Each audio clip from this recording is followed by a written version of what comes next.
आज की इस वीडियो में मैं आपको अपनी शिव साधना में हुए अनुभवों के बारे में बताऊंगा।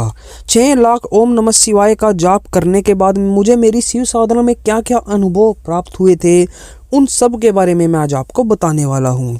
दरअसल मैंने ओम नमः शिवाय का 6 लाख मंत्रों का जाप शुरू किया था और इस मंत्र जाप को मैंने किसी विशेष मनोकामना पूर्ति के लिए शुरू नहीं किया था। मैंने बस ऐसे ही मेरे मन में था कि मैं अपने इष्ट देव के लिए अपने 6 लाख ओम नमः शिवाय मंत्र का जाप करूंगा। बस यही सोच के मैंने मंत्र जाप शुरू किया था और इस बीच मुझे जो भी अनुभव हुए वो बहुत ही खास थे। मैं आपको शब्दों में बयान नहीं कर सकता कि मुझे कितने ज़बरदस्त अनुभव मेरे भगवान भोलेनाथ के प्राप्त हुए थे और ऐसे आपको भी प्राप्त हो सकते हैं। ऐसा नहीं है कि भगवान भोलेनाथ आप पर कृपा नहीं कर सकते। भगवान भोलेनाथ बहुत ही भोले हैं। वो इतने भोले हैं कि आप थोड़ी सी भक्ति के द्वारा भी उनको खुश कर सकते हो, क्योंकि मैंने तो देखा है, मैंने अनुभव किए हैं, मैं तभी आपको बता रहा हूँ। तो क्या अनुभव थे वो जानने के लिए आप इस वीडियो को लास्ट तक जरूर देखें और वीडियो अच्छी लगे तो चैनल को सब्सक्राइब जरूर करिएगा। अगर आप भी भगवान भोलेनाथ के 6 लाख ओम नमः शिवाय एक मंत्र का जाप शुरू करना चाहते हो, या फिर आप सोच रहे हो कि मैं भगवान भोलेनाथ के ओम नमः शिवाय का जाप शुरू करूंगा, तो मैं आपको एक सलाह देता हूं, आप करूंगा में बात को ना रखें, आप शुरू कर दें, जितना जल्द हो सके शुरू कर दें, क्योंकि भक्ति करने की कोई उम्र नहीं होती और ऐसा भी नहीं होता कि आपने बस बुढ़ापे में ही भक्ति करनी है। ऐसा कहा जाता है कि अगर आपने बचपन में भक्ति की तो आपको सोना मिलेगा और अगर आपने जवानी में भक्ति की तो तब आपको चांदी मिलेगी और अगर आपने बुढ़ापे में भक्ति शुरू की तो तब आपको लोहा मिलेगा।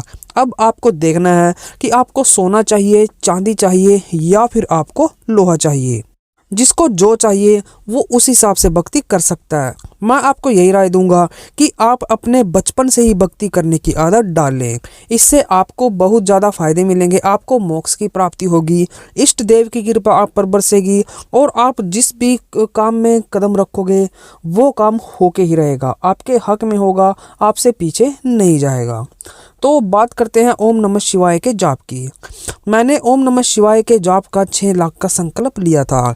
मैं अपने गांव के मंदिर में जाके ओम नमः शिवाय का जाप किया करता था और उस जाप में मुझे बहुत ही बेहतरीन अनुभव भी हुए थे। शुरू में जब मैंने जाप करना शुरू किया तो मैंने जाप का नियम रखा था कि मैं सुबह हर रोज़ मंदिर में जाऊंगा, भगवान भोलेनाथ को स्नान करवाऊंगा और स्नान करवाने के बाद उसके बाद 6 लाख मंत्र का जाप मैंने शुरू करना है। मैंने हर रोज़ 7200 मंत्रों का, ये मैंने अपने हिसाब से हर रोज़ के मंत्र की श्रेणी बनाई थी कि मैं 7200 मंत्र हर रोज़ करूँगा और उसके बाद मुझे ये इतने दिनों में पूरे करने हैं। मुझे लगभग 2.5 से 3 महीने के अंदर इन मंत्रों को पूरा करना था। मैंने ये संकल्प ले रखा था। तो तब मैंने ओम नमः शिवाय का जाप करना शुरू कर दिया। जैसे ही मैं सुबह हर रोज़ मंदिर जाता था, भगवान भोलेनाथ को स्नान करवाता था। स्नान करवाने के बाद एक लुटिया पानी की आगे रख के और ओम नमः शिवाय मंत्र का जाप करने बैठ जाता था। मुझे लगभग 50 मिनट से 1 घंटे का टाइम लगता था 7200 मंत्र को पूरा करने में। ऐसा मैंने पूरे नियम के साथ किया और एक दिन भी बीच में मिस नहीं किया। मैं लगातार मंत्र जाप करता रहा। तो शुरू में मुझे 10 से 15 दिन कोई अनुभव नहीं मिला। मैं ऐसे ही मंत्र जाप करता था। मुझे पता भी नहीं था कि मुझे अनुभव भी मिल सकते हैं। मुझे कुछ भी नहीं पता था। मुझे बस ये पता था कि मुझे 6 लाख मंत्र जाप पूरे करने हैं। मैं मंत्र जाप करता गया। तो 10 से 15 दिन के अंदर मुझे कोई अनुभव प्राप्त नहीं हुआ था। उसके बाद एक दिन मुझे क्या लगा, जैसे जब मैं मंत्र जाप कर रहा हूँ तो मैं मंत्र जाप में पूरा मगन था और मुझे क्या सुनाई देता है, जैसे कई सारी औरतें मिल बैठ के कीर्तन कर रही हों और घंटियों की आवाज़ और नगाड़ों की आवाज़ और घंटी की आवाज़ ही जैसे सुनाई देती है और कीर्तन की आवाज़ जैसे कई सारी औरतें मिलके कोई भजन गा रही हों। वो मुझे थोड़ी सी देर के लिए सुनाई देता है और उसके बाद बंद हो जाता है और मेरी एकदम से ध्यान उस पे जाता है कि ये क्या था।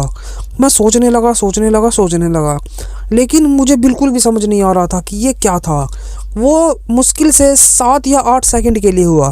पहले आवाज़ काफ़ी तेज़ सुनाई दी, उसके बाद कम हो गई, फिर कम हो गई, फिर बिल्कुल कम हो गई, उसके बाद सुनाई नहीं दी। तो ऐसे करके एक दिन मेरे साथ हुआ। वहाँ से मैं चौंक गया कि कुछ ना कुछ तो ज़रूर है। तो उसके बाद मुझे क्या अनुभव होते हैं, जैसे जब मैं मंत्र जाप करता था तो मैं मंदिर में बैठ के करता था, तो मंदिर में कहीं भी कोई भी हलचल हो जाती थी, जैसे मंदिर का गेट खड़क गया या फिर घंटी की आवाज़ आ गई या फिर ऐसे आवाज़ आ गई कैसे पक्षियों की, कुछ ज़्यादा ही पक्षी बोलते हैं ऐसी आवाज़ आ गई, और कुछ चीज़ गिरने की आवाज़ आ गई। ऐसी आवाज़ें मुझे आती थी कहीं कहीं से, लेकिन ये नहीं है कि हर रोज़ आती थी, कभी कभी आती थी, पर आती ज़रूर थी। उसके बाद एक दिन मुझे क्या अनुभव हुआ, जैसे मेरे आसपास कोई खड़ा है, इसमें कुछ भी लगा लो कि मेरे आसपास कोई खड़ा है, लेकिन मैंने पीछे उठ के नहीं देखा, मैं मंत्र जाप में बिजी रहा। मुझे बहुत एहसास हो रहा था, मुझे बहुत फील हो रहा था कि मेरे आसपास कोई ना कोई आदमी ज़रूर खड़ा है।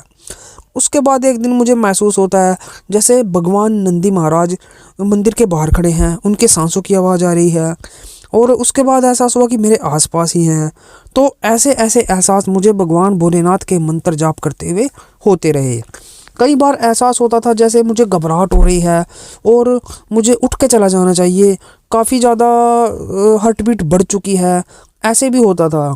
कमर में दर्द, ये तो इतनी बड़ी समस्या मेरे लिए बन चुकी थी कि मैं बता नहीं सकता।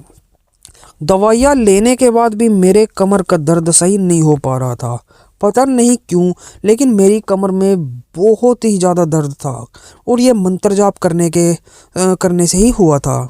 उसके बाद जब मेरा मंत्र जाप पूर्ण हो जाता है तो मैंने पंडित जी से हवन भी कराया था। इसका जो 6 लाख का हवन होता है, मार्जन तर्पण सब कुछ दशांश हवन मैंने इसका कराया था। पंडित जी को दान दक्षिणा भी दी थी, और उसके बाद भी मुझे काफ़ी अनुभव हुए थे। कुछ ऐसे अनुभव भी हुए थे जो मैं आपको यहाँ पर ऑनलाइन नेट पे नहीं बता सकता, वो वर्जित होते हैं। तो कहा जाता है कि वही अनुभव बताओ जो बताने लायक होते हैं, जो नहीं बताने लायक होते वो नहीं बताए जाते। तो बात यह है कि मुझे काफ़ी ज़्यादा बहुत अच्छे अच्छे अनुभव हुए थे, और ऐसे अनुभव भी हुए हैं जो नहीं बताए जाते, तो वो बहुत ही ख़ास हैं, वो बताए नहीं जाते। तो अगर आप सोचते हो कि आप भी मंत्र जाप करना शुरू करोगे तो करोगे में बात ना रखें, अभी से शुरू कर दे, क्योंकि भगवान भोलेनाथ ने जिस इंसान की उंगली एक बार पकड़ ली वो उसका तमाम जिंदगी भर मतलब साथ नहीं छोड़ते। तो ऐसा नहीं है कि आप सोचते हो कि हमारी किस्मत ख़राब है, हमारा कोई काम नहीं होता, होगा, सब होगा। आप भक्ति करें, भगवान भोलेनाथ की शरण में जाएं। भगवान भोलेनाथ लिखी हुई को भी मिटाकर उसमें चेंज करके आपके हक में बात को लिख देते हैं। मैं ये सरेआम बोलता हूँ, ब्रह्मा जी की लिखी हुई को भी अगर कोई चेंज कर सकता है तो वह है भगवान भोलेनाथ। जब अपने भक्त को देते हैं, छप्पर फाड़ के देते हैं, इतना ही भगवान भोलेनाथ की कृपा है। वो एक ओनली ऐसे देवता है जो किसी भी भक्त का पीछा नहीं छोड़ते और उसको नीचे से ऊपर तक लेके जाते हैं। तो मैं तो यही कहूँगा कि आप अभी से ही ओम नमः शिवाय का जाप करना शुरू कर दें, भगवान भोलेनाथ आपसे बहुत ही जल्दी खुश हो जाएंगे। तो भक्तों, वीडियो अच्छी लगे वीडियो को लाइक कर दें और हमारे चैनल को अभी से सब्सक्राइब कर दें, और भी अच्छी अच्छी वीडियोज़ के लिए आप ऐसे ही हमारे साथ बने रहें। तो चलिए मिलते हैं हमारी एक न्यू वीडियो के साथ, तब तक के लिए ओम नमः शिवाय, ओम नमः शिवाय, ओम नमः शिवाय।